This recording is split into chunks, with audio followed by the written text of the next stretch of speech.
اور ان کی جگہ ہم نے ان لوگوں کو جو کمزور بنا کر رکھے گئے تھے اس سرزمین کے مشرق و مغرب کا وارث بنا دیا جسے ہم نے برکتوں سے مالا مال کیا تھا۔ اسی طرح بنی اسرائیل کے حق میں تیرے رب کا وعدہ خیر پورا ہوا کیونکہ انہوں نے صبر سے کام لیا تھا، اور فرعون اور اس کی قوم کا وہ سب کچھ برباد کر دیا گیا جو وہ بناتے اور چڑھاتے تھے۔ بنی اسرائیل کو ہم نے سمندر سے گزار دیا، پھر وہ چلے اور راستے میں ایک ایسی قوم پر ان کا گزر ہوا جو اپنے چند بتوں کی گرویدہ بنی ہوئی تھی۔ موسیٰ علیہ السلام قوم کو بچا کر لے آئے، لیکن عجب حال تھا، تھوڑا سا آگے پہنچے ایک دیکھا کہ ایک اور قوم موجود ہے جو بتوں کے آگے سجدہ ریز ہو رہی ہے۔ بنی اسرائیل کہنے لگے اے موسیٰ ہمارے لیے بھی کوئی ایسا معبود بنا دے جیسے ان لوگوں کے معبود ہیں۔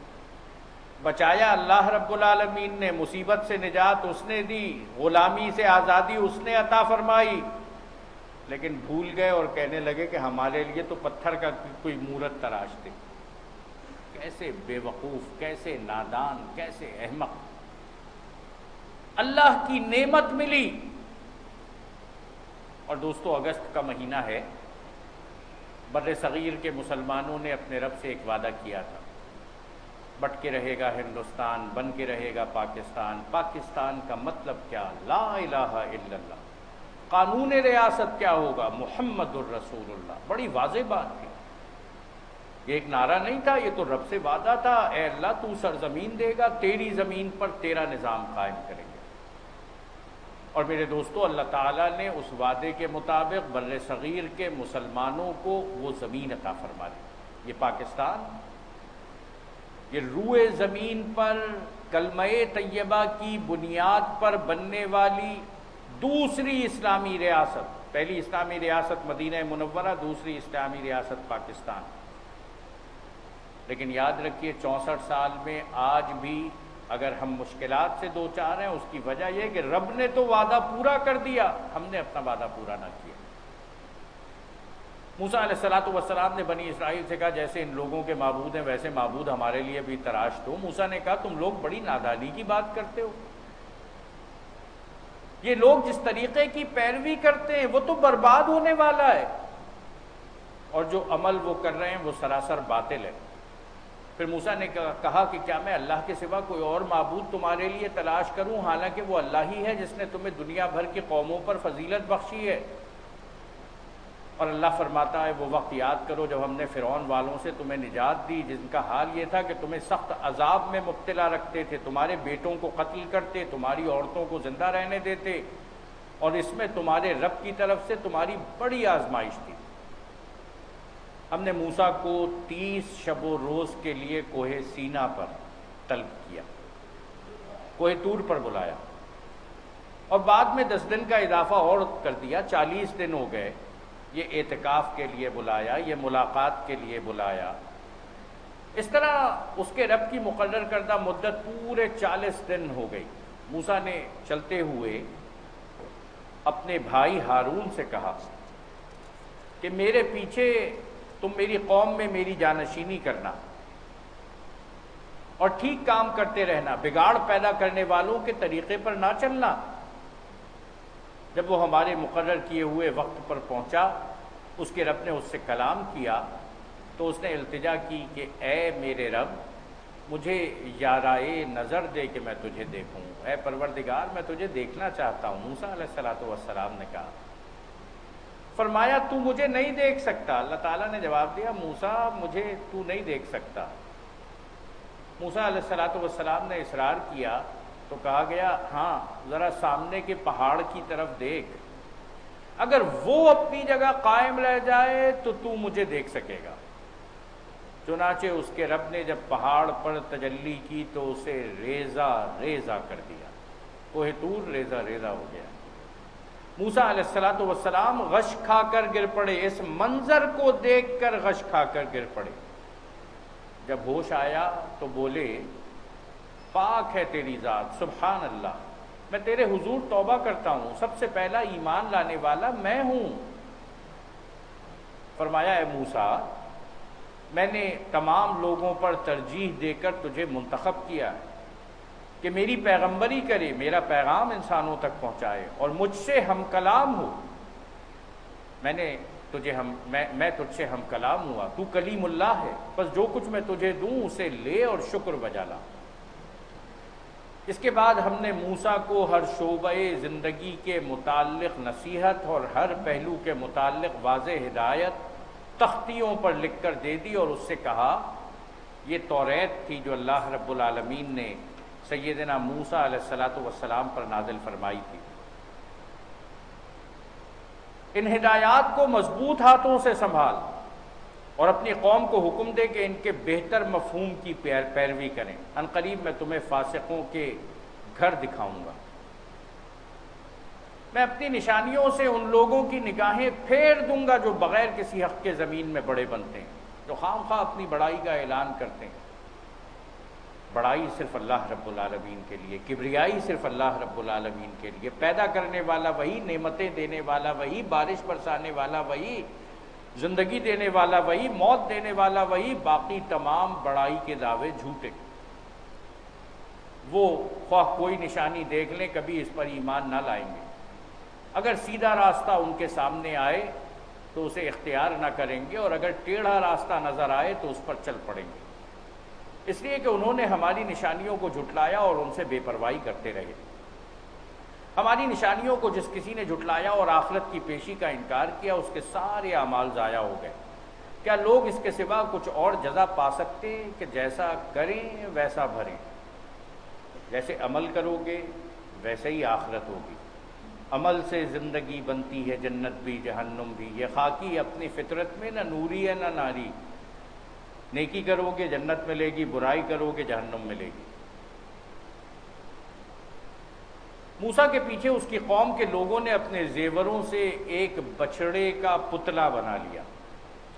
وہ جو عورتوں کے پاس زیور موجود تھے، جو سامان مصر سے لے کر نکلے تھے، اس کو پگھلایا اور ایک بچڑا سا بنا لیا جس میں سے بیل کی سی آواز نکلتی تھی۔ اس قافلے میں ایک آدمی شامل تھا جس کا نام تھا سامری۔ یہ بہت معروف آدمی ہے جس کو جادوگری کے اندر بڑا مقام حاصل ہے۔ اس نے ایک کام کیا۔ موسیٰ علیہ السلام جب سمندر پار کر رہے تھے تو ان کے آگے جبرائیل علیہ السلام جاتے تھے، براق پر سوار تھے۔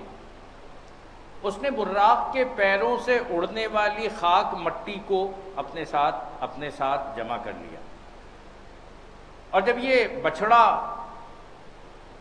ایک مورت اس نے بنا لی، اس کے منہ میں وہ خاک پھینکتا تھا، وہ آواز نکالنے لگا ڈکرانے کی۔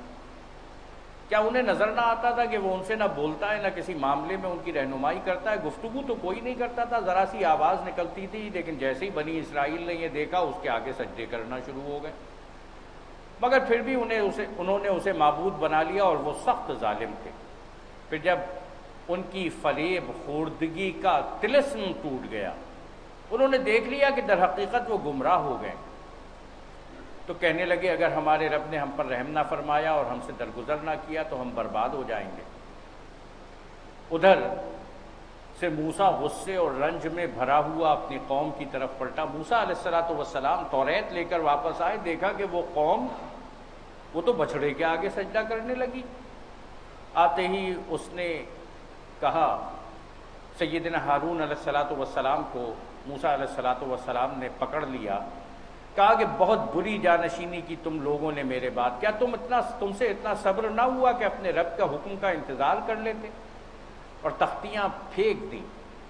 اس پھینکنے کا مطلب بے حرمتی نہیں ہے، بلکہ ایک ایسی کیفیت میں کہ جہاں پر ان کو رکھنے کے بجائے اپنے ہاتھ سے انہیں چھوڑا اور اپنے بھائی ہارون کے سر کے بال پکڑ کر اسے کھینچا۔ ہارون نے کہا، اے میری ماں کے بیٹے، ان لوگوں نے مجھے دبا لیا، قریب تھا کہ مجھے مار ڈالتے، پس تو دشمنوں کو مجھ پر ہنسنے کا موقع نہ دے۔ ان سب نے پہلے زیادتی کی اور اب موسیٰ تم میرے ساتھ اس طرح کر رہے ہو، اور اس ظالم گروہ کے ساتھ مجھے نہ شامل کر، میں اس شرک میں شامل نہیں تھا۔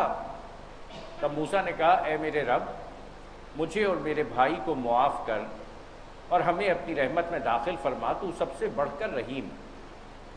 جواب میں ارشاد ہوا کہ جن لوگوں نے بچڑے کو معبود بنایا وہ ضرور اپنے رب کے غضب میں گرفتار ہو کر رہیں گے اور دنیا کی زندگی میں ذلیل ہوں گے۔ جھوٹ گھڑنے والوں کو ہم ایسی ہی سزا دیتے ہیں، اور جو لوگ برے عمل کریں پھر توبہ کر لیں اور ایمان لے آئیں تو یقیناً اس توبہ و ایمان کے بعد تیرا رب درگزر اور رحم فرمانے والا۔ پھر جب موسیٰ کا غصہ ٹھنڈا ہوا تو اس نے وہ تختیاں اٹھا لی جن کی تحریر میں ہدایت اور رحمت تھی، اللہ تعالیٰ کی کتاب تھی توریت، ان لوگوں کے لیے جو اپنے رب سے ڈرتے ہیں۔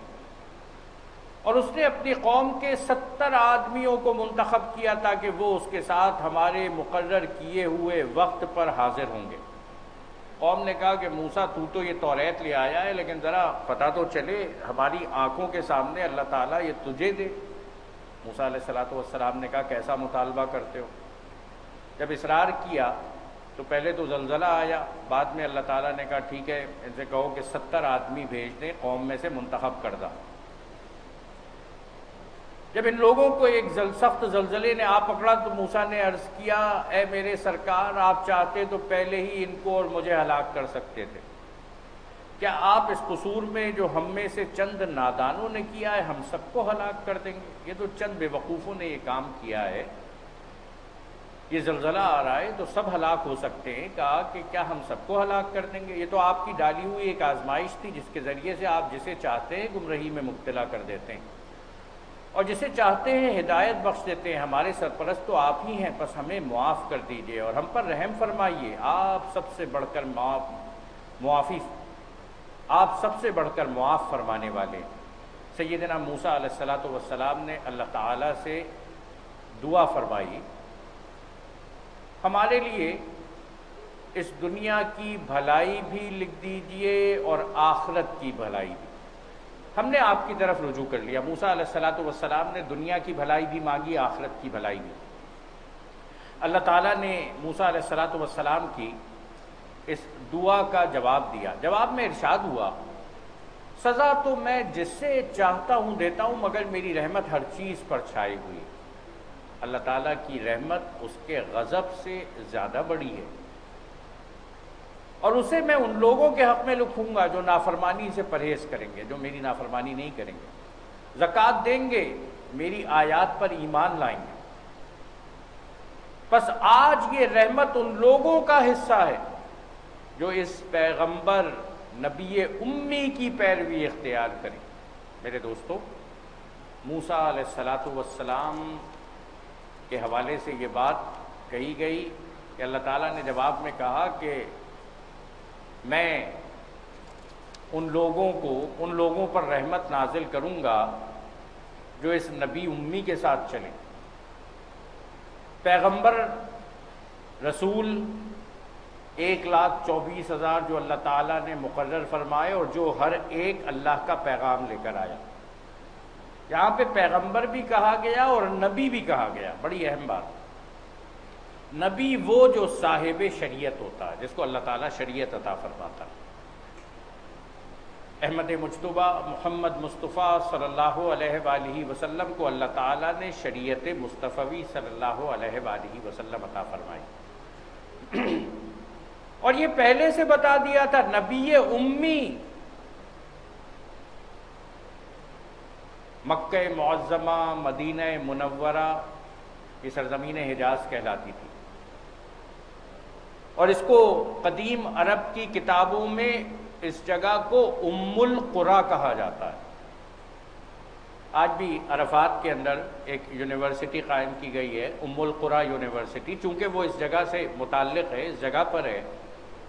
یہ بتایا گیا تھا کہ یہ نبی دنیا کے کس علاقے میں آئے گا، جو اس پیغمبر نبی امی کی پیروی اختیار کریں، جس کا ذکر انہیں اپنے یہاں توریت اور انجیل میں لکھا ہوا ملتا ہے، وہ انہیں نیکی کا حکم دیتا ہے، بدی سے روکتا ہے، ان کے لیے پاک چیزیں حلال اور ناپاک چیزیں حرام کرتا ہے، اور ان پر سے وہ بوجھ اتارتا ہے جو ان پر لدے ہوئے تھے، وہ بندشیں کھولتا ہے جن میں وہ جکڑے ہوئے تھے۔ یاد رکھیے، شریعت مصطفی صلی اللہ علیہ وآلہ وسلم اللہ کی رحمت ہے، یہ انسانوں کے لیے آسان ہے، اس کے اندر انسانوں کے لیے زیادہ گنجائشیں پیدا کی گئی ہیں، اور یہ انسان کی فطرت کے بالکل ساتھ۔ فطرت کے مطابق اس پر عمل کرنا آسان۔ اس لیے اللہ کے رسول صلی اللہ علیہ وآلہ وسلم کے بارے میں یہ کہا جا رہا ہے، وہ انہیں نیکی کا حکم دیتا ہے، بدی سے روکتا ہے، ان کے لیے پاک چیزیں حلال اور ناپاک چیزیں حرام کرتا ہے، ان پر سے وہ بوجھ اتارتا ہے جو ان پر لدے ہوئے تھے، اور وہ بندشیں کھولتا ہے جن میں وہ جکڑے ہوئے تھے۔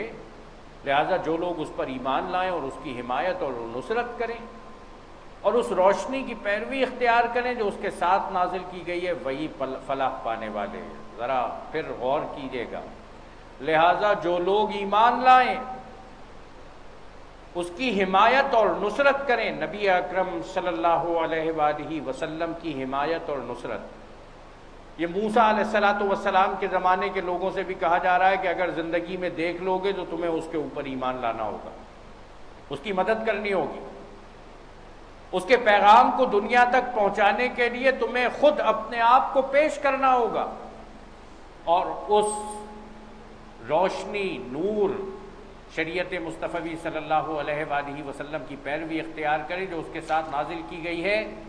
کامیابی انہی کے لیے، فلاح انہی کے لیے۔ اے محمد صلی اللہ علیہ وآلہ وسلم، کہو کہ اے انسانوں، میں تم سب کی طرف اس خدا کا پیغمبر ہوں جو زمین اور آسمانوں کی بادشاہی کا مالک ہے، اس کے سوا کوئی خدا نہیں، وہی زندگی بخشتا ہے اور وہی موت دیتا ہے، پس ایمان لاؤ اللہ پر اور اس کے بھیجے ہوئے نبی امی پر جو اللہ اور اس کے ارشادات کو ہی مانتا ہے، اور پیروی اختیار کرو اس کی، امید ہے کہ تم راہ راست پالو گے۔ موسیٰ کی قوم میں ایک گروہ ایسا بھی تھا جو حق کے مطابق ہدایت کرتا اور حق ہی کے مطابق انصاف کرتا تھا، اور ہم نے اس قوم کو 12 گھرانوں میں تقسیم کر کے انہیں مستقل گروہوں کی شکل دے دی تھی، اور جب موسیٰ سے اس کی قوم نے پانی مانگا تو ہم نے اس کو اشارہ کیا کہ فلاں چٹان پر اپنی لاٹھی مارو، چنانچہ اس چٹان سے یکایک 12 چشمے پھوٹ نکلے، اور ہر گروہ نے اپنے پانی لینے کی جگہ متعین کر لی۔ ہم نے ان پر بادل کا سایہ کیا اور ان پر منو سلوہ اتارا۔ اور ذرا ان سے اس بستی کا حال بھی پوچھو جو سمندر کے کنارے واقع تھی۔ یہ واقعہ بھی قرآن مجید میں ہم پڑھ چکے ہیں، اصحاب السبت کا واقعہ، سیدنا داؤد علیہ السلام کے زمانے میں یہ واقعہ ہوا تھا۔ ذرا ان سے اس بستی کا حال بھی پوچھو جو سمندر کے کنارے واقع تھی، انہیں یاد دلاؤ کہ وہ واقعہ کہ وہاں کے لوگ سبت ہفتے کے دن احکام الہی کی خلاف ورزی کرتے تھے۔ اللہ تعالیٰ نے منع کیا تھا کہ ہفتے کے دن شکار نہ کرنا، معاشی سرگرمی، اکانومک ایکٹیویٹی کے اندر حصہ نہیں لینا، اور یہ کہ مچھلیاں سبت ہی کے دن ابھر کر سطح پر ان کے سامنے آتی تھیں اور سبت کے سوا باقی دنوں میں نہیں آتی تھیں۔ اللہ تعالیٰ نے آزمائش بھی کی کہ جس دن شکار نہیں کرتے تھے اس دن مچھلیاں سامنے نظر آتی تھیں۔ یہ اس لیے ہوتا تھا کہ ہم ان کی نافرمانیوں کی وجہ سے ان کو آزمائش میں ڈال رہے تھے، اور انہیں یہ بھی یاد دلاؤ کہ جب ان میں سے ایک گروہ نے دوسرے گروہ سے کہا تھا، یہ ہفتے والے دن ان لوگوں نے بالآخر ایک طریقے سے شکار شروع کر دیا، ہیلے بنا لیے، تالاب ایسے بنا لیتے تھے کہ جس کے اندر مچھلیاں آ جائیں، جال لگا دیتے، مچھلیاں جال میں پھنس جاتی تھی، نکالتے اتوار کے دن تھے، کہتے تھے کہ دیکھو ہم نے تو جمعے کے دن جال لگایا تھا، ہفتے کے دن تو کچھ بھی نہیں کیا۔ لیکن جب انہوں نے یہ کام کرنا شروع کیا تو سارے کے سارے لوگ 3 گروہوں میں تبدیل ہو گئے۔ ایک وہ جو گناہ کر رہے تھے، ایک وہ تھے جو گناہ سے روکنے والوں میں تھے، کہتے تھے کہ دیکھو اللہ تعالیٰ نے منع کیا ہے، تم نافرمانی کر رہے ہو۔ لیکن ایک تیسرا گروہ بھی تھا کہ جو نہ ادھر موجود تھا نہ ادھر موجود تھا۔ اللہ تعالیٰ ان تینوں گروہوں کا تذکرہ یہاں پر کر رہا ہے۔ ایک گروہ نے دوسرے گروہ سے کہا تھا کہ تم ایسے لوگوں کو کیوں نصیحت کرتے ہو جنہیں اللہ ہلاک کرنے والا یا سخت سزا دینے والا ہے۔ انہوں نے کہا خام خواہ نصیحت ان کو کرتے ہو تو سننے والے ہی نہیں ہیں، تو اللہ تعالیٰ ہی ان سے نپٹے گا۔ انہوں نے جواب دیا تھا کہ ہم سب کچھ تمہارے رب کے حضور اپنی معذرت پیش کرنے کے لیے کرتے ہیں اور اس امید پر کرتے ہیں کہ شاید یہ لوگ اس کی نافرمانی سے پرہیز کرنے لگیں۔ یہ جو ہم ان کو بلا رہے ہیں، ان کو سمجھا رہے ہیں، یہ ان کے لیے نہیں، اپنی معذرت پیش کرنے کے لیے کر رہے ہیں۔ یہ ہمارے نامہ اعمال کے اندر نیکی، بھلائی، خیر، دنیا کے اندر جب بھی انسان کسی کو نبی کی غداری سے روکتا ہے تو اس کا فائدہ بندے کو خود ہوتا ہے، معذرت پیش کرنے کے لیے کرتے ہیں اور اس امید پر کرتے ہیں کہ شاید یہ لوگ اس کی نافرمانی سے پرہیز کرنے لگیں۔ آخر کار جب وہ ان کی ہدایت کو بالکل ہی فراموش کر گئے جو انہیں یاد کرائی گئی تھی، تو ہم نے ان لوگوں کو بچا لیا جو برائی سے روکتے تھے۔ یہ تین گروہ، اللہ تعالیٰ نے صرف اس گروہ کو بچایا جو لوگوں کو برائی سے روکتا تھا، اور باقی سب لوگوں کو جو ظالم تھے ان کی نافرمانیوں پر سخت عذاب میں پکڑ لیا۔ پھر جب وہ پوری سرکشی کے ساتھ وہی کام کیے چلے گئے جس سے انہیں روکا گیا تھا، تو ہم نے کہا کہ بندر ہو جاؤ، ذلیل اور خوار، اور یاد کرو جب کہ تمہارے رب نے اعلان کر دیا وہ قیامت تک برابر ایسے لوگ بنی اسرائیل پر مسلط کرتا رہے گا جو ان کو بدترین عذاب دیں گے۔ یقیناً تمہارا رب سزا دینے میں تیز دست ہے، اور یقیناً وہ درگزر اور رحم سے بھی کام لینے والا ہے۔ ہم نے ان کو زمین میں ٹکڑے ٹکڑے کر کے بہت سی قوموں میں تقسیم کر دیا۔ کچھ لوگ ان میں نیک تھے اور کچھ اس سے مختلف، اور ہم ان کو اچھے اور برے حالات سے آزمائش میں مبتلا کرتے رہے کہ شاید یہ پلٹ آئیں۔ پھر اگلی نسلوں کے بعد ایسے ناخلف لوگ ان کے جانشین ہوئے جو کتاب الہی کے وارث ہو کر اس دنیائے دنی کے فائدے سمیٹتے ہیں اور کہہ دیتے ہیں کہ توقع ہے ہمیں معاف کر دیا جائے گا۔ کتاب دی گئی تھی، اس سے انسانوں کو سمجھانے کے بجائے انہوں نے ایک کام یہ شروع کیا کہ اس کی آیات کو لوگوں کی مرضی کے مطابق توڑ مروڑ کے بیان کرنا شروع کر دیا۔ بلکہ یہ یہودی تھے کہ جنہوں نے یہ طریقہ اختیار کیا کہ اگر کچھ پیسے دے دیے جاتے تو مرضی کا فتویٰ دے دیا جاتا، مرضی کے مطابق۔ اللہ تعالیٰ کہہ رہا ہے، اس کے بعد کہتے ہیں کہ ہمیں توقع ہے کہ ہمیں معاف کر دیا جائے گا۔ ہاں، اگر وہی متاع دنیا پھر سامنے آتی ہے تو پھر لپک کر اسے لے لیتے ہیں، یعنی دوبارہ معافی کے طریقہ یہ ہوتا ہے کہ بندہ یہ عہد کرے کہ آئندہ یہ گناہ نہیں کروں گا، لیکن پہلے گناہ کرتے ہیں، آیت کے بدلے میں پیسے لے لیتے ہیں، اور اس کے بعد کہتے ہیں کہ دوبارہ بھی اگر پیسے ان کو نظر آئیں گے تو آیت چھوڑ کر پیسے کی جانب جاتے ہیں اور لوگوں کی مرضی کے مطابق فتویٰ دینے کے لیے تیار ہو جاتے ہیں۔ کیا ان سے کتاب کا عہد نہیں دیا جا چکا ہے کہ اللہ کے نام پر وہی بات کہیں جو حق ہو، اور یہ خود پڑھ چکے ہیں جو کتاب میں لکھا ہے؟ آخرت کی قیام گاہ تو خدا ترس لوگوں کے لیے ہی بہتر ہے۔ کیا تم اتنی سی بات نہیں سمجھتے؟ جو لوگ کتاب کی پابندی کرتے ہیں اور جنہوں نے نماز قائم رکھی ہے، یقیناً ایسے نیک کردار لوگوں کا اجر ہم ضائع نہیں کریں گے۔ انہیں وہ وقت بھی کچھ یاد ہے جب کہ ہم نے پہاڑ کو ہلا کر ان پر اس طرح چھا دیا تھا کہ گویا وہ چھتری ہے۔ اللہ تعالیٰ نے کوہ طور ان کے سروں پر رکھ دیا تھا، کہا کہ کتاب کی پابندی کرو گے، اور یہ گمان کر رہے تھے کہ وہ ان پر آ پڑے گا، اور اس وقت ہم نے ان سے کہا تھا کہ جو کتاب ہم تمہیں دے رہے ہیں اسے مضبوطی کے ساتھ تھامو، اور جو کچھ اس میں لکھا ہے اسے یاد رکھو، توقع ہے کہ تم غلط روی سے بچے رہو گے۔ اللہ تعالیٰ نے ان سے عہد لیا تھا کہ توریت کی پابندی کرو گے، اس پر عمل کرو گے۔ اور اے نبی، لوگوں کو یاد دلاؤ وہ وقت جب کہ تمہارے رب نے بنی آدم کی پشتوں سے ان کی نسل کو نکالا تھا، عہد الست۔ اللہ تعالیٰ نے سیدنا آدم علیہ السلام کو پیدا کیا تو ان کی پشت سے انسانی نسلوں کو نکالا، اور خود ان کے اوپر گواہ بناتے ہوئے پوچھا، الست بربکم، کیا میں تمہارا پروردگار، تمہارا رب نہیں ہوں؟ ہم سب نے جواب دیا تھا، ہم سب وہاں پر موجود تھے، میں بھی تھا، آپ بھی تھے، ہماری پہلی ملاقات تو وہیں ہوئی تھی، ہم سب نے جواب دیا تھا۔ قالوا بلا، انہوں نے کہا ضرور آپ ہی ہمارے رب ہیں، ہم اس پر گواہی دیتے ہیں۔ یہ ہم نے اس لیے کیا تھا کہیں تم قیامت کے روز یہ نہ کہہ دو کہ ہم تو اس بات سے بے خبر تھے، یا یہ نہ کہنے لگو کہ شرک کی ابتدا تو ہمارے باپ دادا نے کی، ہم سے پہلے کی تھی، اور ہم بعد کو ان کی نسل سے پیدا ہوئے۔ یاد رکھیے گا، انسان کی فطرت نیکی کے اوپر قائم کی گئی، اس لیے جب انسان نیک بات سنتا ہے، نیک بات پر عمل کرتا ہے، نیک طریقے پر چلتا ہے، تو اسے محسوس ہوتا ہے کہ جیسے میں نے یہ جانا کہ گویا یہ بھی میرے دل میں، محسوس ہوتا ہے کہ اس میں اپنائیت ہے۔ انسان کی فطرت کے اندر اللہ تعالیٰ نے نیکی ڈالی، اور وہ نیکی کہ جو اس موقع پر ہمارے ساتھ، ہم نے اپنے رب کے ساتھ ایک وعدہ کیا تھا، انسان جب نیکی کرتا ہے تو اس وعدے کی پابندی کرتا ہے۔ یہ اللہ تعالیٰ نے اس لیے کیا تھا کہ یہ نہ کہنے لگو کہ شرک کی ابتدا تو ہمارے باپ دادا نے ہم سے پہلے کی اور ہم بعد کو ان کی نسل سے پیدا ہوئے، پھر کیا آپ ہمیں اس قصور میں پکڑتے ہیں جو غلط کار لوگوں نے کیا تھا؟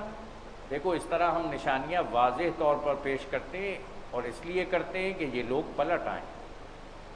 اور اے محمد صلی اللہ علیہ وآلہ وسلم، ان کے سامنے اس شخص کا حال بیان کرو جس کو ہم نے اپنی آیات کا علم عطا کیا تھا، مگر وہ ان کی پابندی سے نکل بھاگا، آخر کار شیطان اس کے پیچھے پڑ گیا، یہاں تک کہ وہ بھٹکنے والوں میں شامل ہو کر رہا۔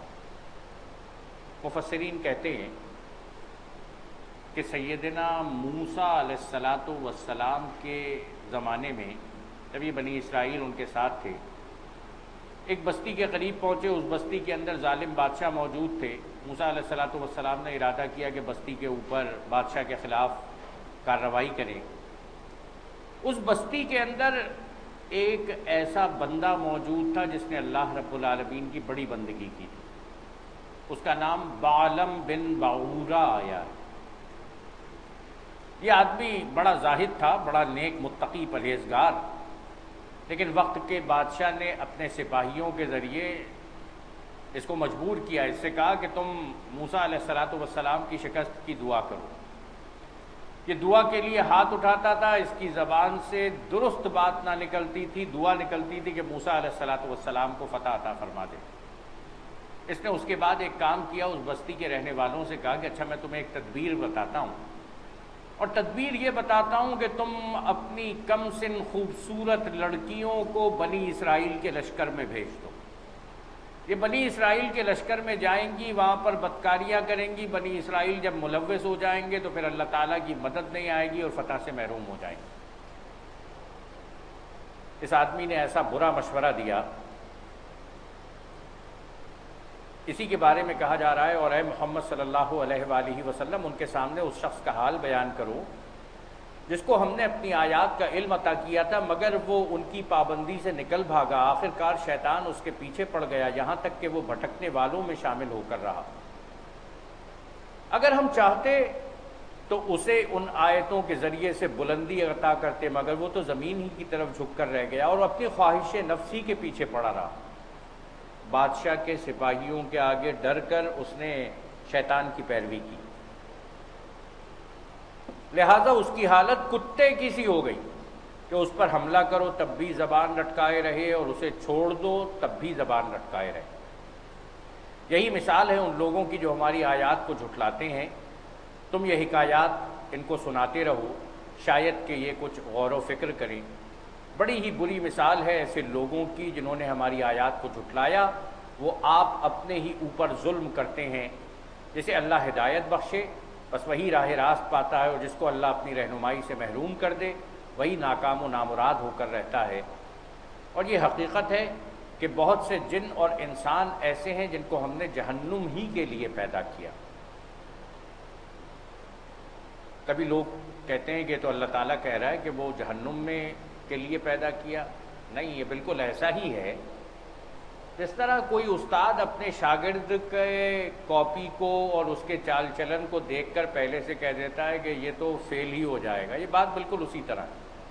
جن کو ہم نے جہنم ہی کے لیے پیدا کیا، ان کے پاس دل ہیں مگر وہ ان سے سوچتے نہیں، ان کے پاس آنکھیں ہیں مگر وہ ان سے دیکھتے نہیں، ان کے پاس کان ہیں مگر وہ ان سے سنتے نہیں، وہ جانوروں کی طرح ہیں بلکہ ان سے بھی زیادہ گئے گزرے۔ یہ وہ لوگ ہیں جو غفلت میں کھوئے گئے ہیں۔ آج سورہ اعراف کا درس یہیں تک مکمل کرتے ہیں۔ اللہ رب العالمین نے آج جن پچھلی امتوں کا تذکرہ ہمارے سامنے کیا ہے، نبی کے ساتھ بے وفائی کرنے والے ناکام و نامراد ہوتے ہیں، اللہ پر ایمان لانے والے اور نبی کے دامن کو تھام لینے والے ہی کامیاب ہوتے ہیں۔ اللہ تعالی ہمیں اپنی اطاعت عطا فرمائے اور قرآن مجید کی شفاعت اور قرآن مجید پر عمل عطا فرمائے۔ اقول قولی ھذا استغفر اللہ لی ولکم ولسائر المؤمنین وآخر دعوانا ان الحمد للہ رب العالمین۔ الحمد للہ رب العالمین الرحمن الرحیم مالک یوم الدین۔ یا اللہ ہمارے گناہوں کو معاف فرما، ہماری لغزشوں کو درگزر فرما، ہماری کوتاہیوں کو دور فرما۔ اے اللہ اے اللہ اے اللہ ہمیں اطاعت کرنے والوں میں شامل فرما، نبی کے ساتھ وفاداری کرنے والوں میں شامل فرما۔ نبی اکرم صلی اللہ علیہ وآلہ وسلم سے سچی محبت عطا فرما، آپ کی سنت پر عمل کرنے کی توفیق عطا فرما، آپ کے در کی حاضری ہم سب کو نصیب فرما، روز آخرت آپ کی شفاعت عطا فرما، اور اے اللہ حوض کوثر پہ آپ کے ہاتھوں جام کوثر عطا فرما۔ ربنا تقبل منا انک انت السمیع العلیم وتب علینا انک انت التواب الرحیم، وصلی اللہ تعالی علی خیر خلقہ محمد وعلی آلہ واصحابہ اجمعین برحمتک یا